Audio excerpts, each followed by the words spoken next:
These are the recovered journals of retired detective Davis Lombard. These tell of his time working on what is now called the graveman cases. Shortly after his retirement and eventually death, the precinct he worked at was burnt to the ground for unknown reasons or causes. A cold case detective who was a friend of mine handed them to my uncle, who then passed them to me. I don't know why, but he said to never let this be lost or taken.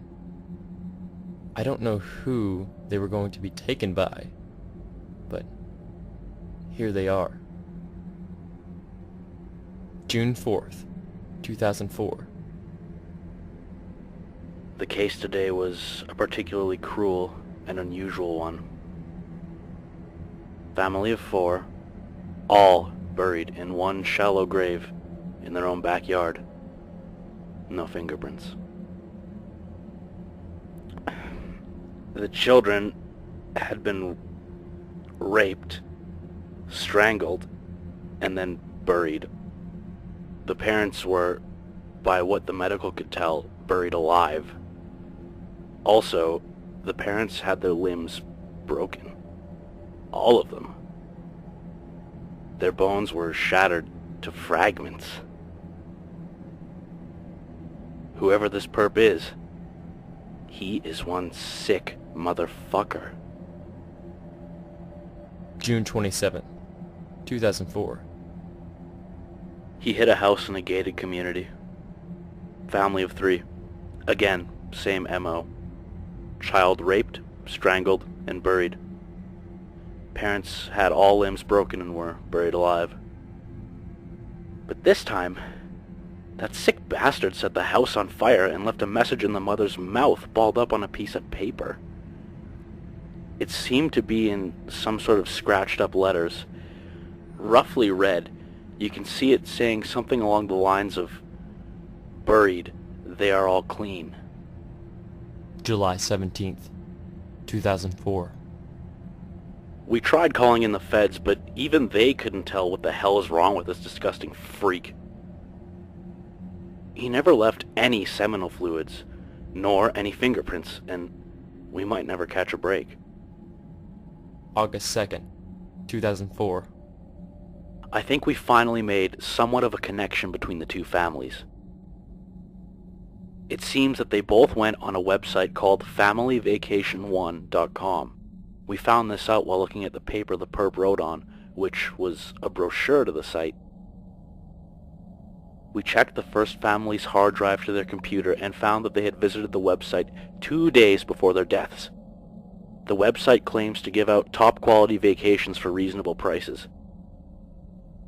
It then asks for an address, phone number, and asks to be paid when a representative comes to your house. Now, we think that by giving them the address of one of our stakeout points, we could catch this so-called representative and take him into custody. August 5th, 2004. Where the hell do I begin? Today we did the stakeout, but then all of a sudden one of the phones rang. The person, or whatever the hell it was on the other end, said in a low, raspy voice, "You can't fool me," and hung up. How did he know it was us? Maybe he was spying on us? I just don't know. August 8th, 2004. More cases keep piling up. So do the bodies, and I can't take it anymore. Even as I record this, I feel like I'm slowly losing my mind. Nothing seems real anymore. My shrink told me to take some time off. Maybe even retire. And honestly, with all the shit that has happened, I'm thinking I might just take his advice. I'll still keep an eye out on the case, though. August 28th, 2007. I went back on the site. This time there was a video added.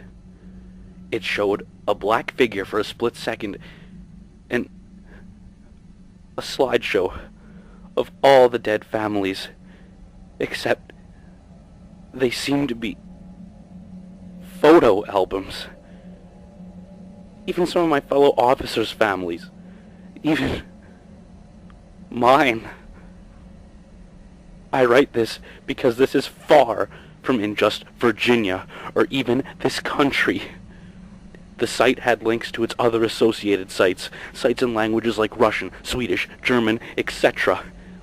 If anyone is reading this, please stay away from those sites that ask addresses, credit numbers, or even phone numbers, even those that look legitimate, because trust me, they are not.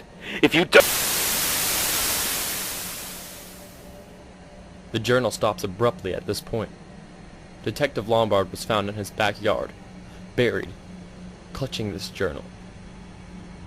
2 days later, all the evidence of these cases were lost in a fire. Nothing was recovered.